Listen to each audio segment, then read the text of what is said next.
Let me just figure out. I mean, hotel rooms and captive. yeah, Like airline tickets. most of the services where it is, where you are not able to fill the capacity, the idea would be to just cover, just your operational costs, right? I mean, like for instance, there are certain costs which I mean, of course, we are not talking about fixed costs here, but it's just that, to just make up some money. I mean, at least if instead of, see, services, what they say is a perishable thing, right? I mean, Just to add on this is, for example, nowadays these late entrants like Uninor, for example, now the telecom space is very saturated. So what these guys are doing, they are compelled to adopt marginal cost pricing, right? Because they cannot adopt a cost plus pricing because they cannot compete in this space. So as of now, it is more of a compulsion to them if they want to. So for them to achieve break even will take a very long time because now they are in the phase of establishment. Gyms do this a lot. Gyms do this a lot. When they have a lot of discount things like coffee, this, that, it's trying to fill in the capacity because they need to cover those costs. So they have a one-time fixed cost and a little bit of maintenance capex on the machinery that they use. see, at least it covers some part of it.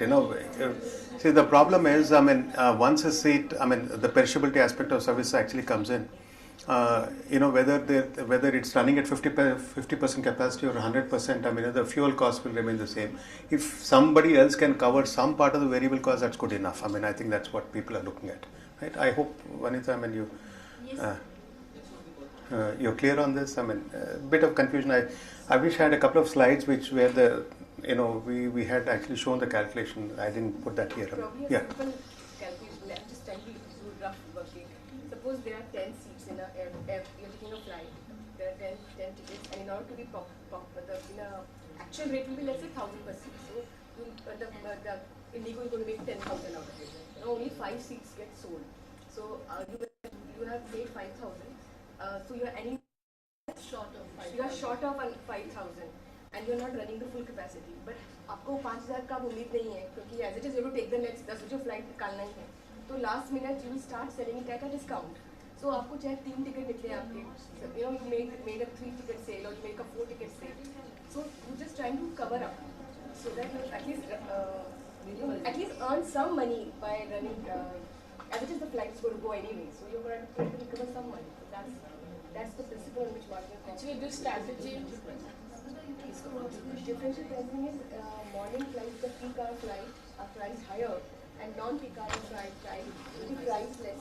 That is differential. Because you start strategy wise only that. So we would be interested in which of these is relevant for new business. Exactly.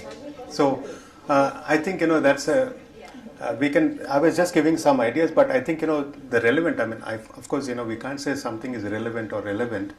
But most often, I mean, you as a new entrant, you would not go for destroying prices or destroy prices, because predatory pricing is something that we don't even recommend for a new entrant, because these are for entrenched players who would like to drive out the competition. So I think they almost get self-eliminated in the process. A few things that we need to certainly look for is cost plus is still a very valid pricing that people still follow. In the absence of any benchmark, I mean, sometimes when you don't know how to do your value-based pricing, the best thing would be to rely on cost plus. And then plus you add your margins and, maybe add another 20% more if you feel that you are the only player, and take a strike at the market, and if it accepts, well and good. I mean, and I think that's something that people normally do. I mean. But strictly speaking, from the entrepreneurial point of view, I think there are 3 or 4 pricing techniques which are very, very important. Loss leader pricing, we normally don't recommend to, again, new entrants, because it entails, you're able to sort of forecast the right amount so that, one subsidizes the other. But generally, by and large, cost plus, value-based pricing, psychological pricing, I don't know whether, people use it. I mean, would you be interested in using a psychological pricing? You don't need to, I guess, right? I mean, because I don't think people are going to look at your product that way. I mean, how about your product? I mean, maybe, right? I mean, I know the minute it crosses from 3 digits to 4 digits, it makes a big difference, right? So could be. Yes, one more thing that I also would like to mention. I think I'm sure most of you must be aware of target pricing also, which is typically nothing but price minus that I was talking about. I mean, I think the ceiling is more or less fixed in most products. you need to figure out, how much can you really, given that pricing which is already fixed, you need to go back to your drawing boards to see, how much costing it is, and can you still make a profit out of it, and be able to still sell it in the market. I think that's something that people really go backwards and try to see whether they can do their costing based on that. So that could be another thing which is getting to be quite, in the sense now with the suppliers or the customers demanding this kind of a pricing, maybe you people have to think about that option as well. In many cases, you will have to break down your costing, to figure out whether you can still meet the cost, still make a profit at that particular price which is already fixed by the market, right? So these are some of the techniques which I thought I'll just give a brief so that you will be able to look at the range of pricing options that you can think about. Now, again, there is no thumb rule. I wish there was some, but only thing is it might lead to a lot of confusion. What exactly, I don't know. Maybe some examples of that. Yeah. So if you're, I have a student who's running a tiffin service. So he's now catering to individuals. So B2C business. So that food cost is around $150, $100. Whereas when he gets around 20 orders, then it is a different price. So there probably the regular canteen guy is charging him $100. So there's a target pricing. So he has to go below that price. But generally also in these kind of cases, it's a negotiatory pricing which actually works rather than, saying how you report the price. Because when you're looking at corporate billing, the prices are different. So that's when I think negotiation plays a very important role. That is where the role of marginal costing comes in. When we say that the order becomes big, so the fixed cost is covered, and so you are able to give a discount. Okay. That's That's a better But way to of- what extent can you give the discount is based by cost? In most cases, I think, like I think she was pointing out, cost plus is the minimum floor price that we think about. Because other cases of predatory pricing and all that is not meant for people who just started off.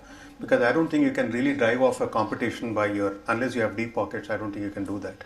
So there are some which are not applicable to small companies, but maybe cost plus, value based, maybe target pricing. These are some of the techniques that you can think about. Now the question that comes up is which technique would be a good idea? If I knew that, I would have been a millionaire, but then it's not going to be that easy. So we need to have some sort of a. Can I just?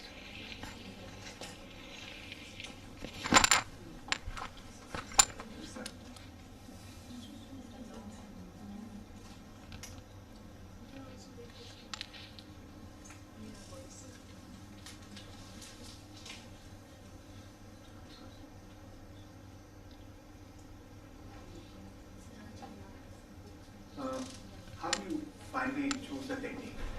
What kind of price would you like to decide? Prices are never decided in isolation. You have to look at various things. It's a part of the overall marketing strategy that we're talking about, right? Like for instance, if you want to really position your product as a premium product, cost plus only gives you some idea of how much you would need to keep your floor price. But then sometimes that is not a good indicator. You would like to put the price at a higher range, even though you're making a good profit even with cost plus.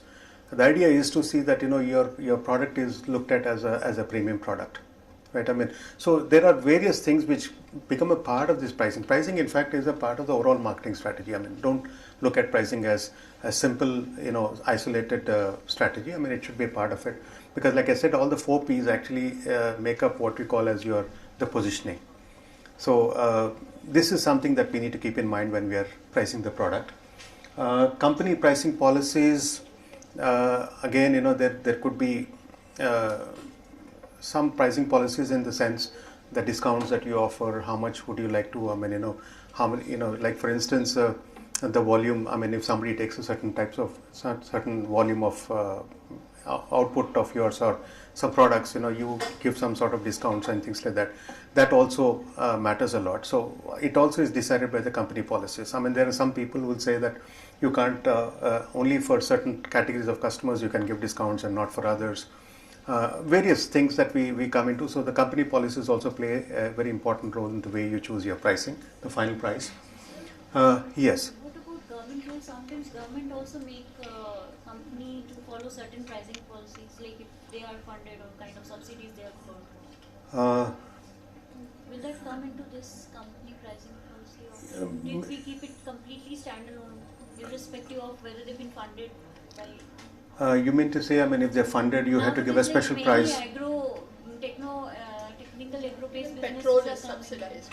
Yeah, those are those are decided by the government policies. Like for instance, the under recoveries of most of the oil companies. I mean, though the price is given in the market, the rest of the prices which they have under recovered actually is paid by the government. I mean, those are things I think and probably that also becomes a part of this, because whenever there is a government policy, like for instance fertilizers, they are supposed to be offered at a certain price. The rest of it is actually paid by the government, so that the farmers get the benefit of the pricing.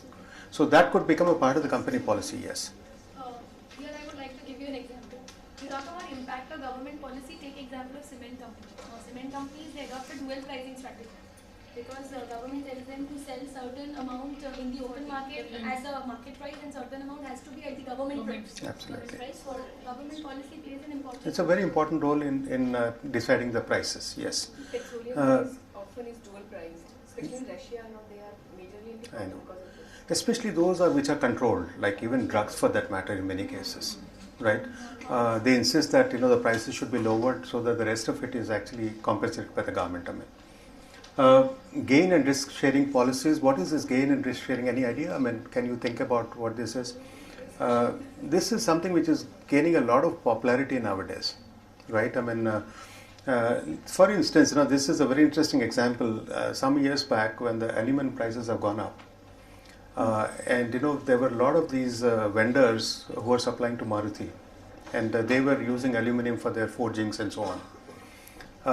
It so happened that when the prices of aluminum had gone up in the domestic market, these people went back to Maruti and said, we can't supply the material now at the same prices, because we are not able to, since we are all small suppliers, we can't go to the international market and open LC and then get this particular material, and we don't get that advantage of the lower price in the international market. So we are forced to now increase our prices for all those components that we are supplying to Yemen. Interestingly, what Maruti said is, okay, fine, if that is the case and you believe that international prices are much lower, what we could do is we can collect all the requirements of all the vendors who uses aluminum, and the company now will place the order on your behalf. We will open LC because we are a large company, we have the resources, we will negotiate with international suppliers and get that particular material at a lower cost.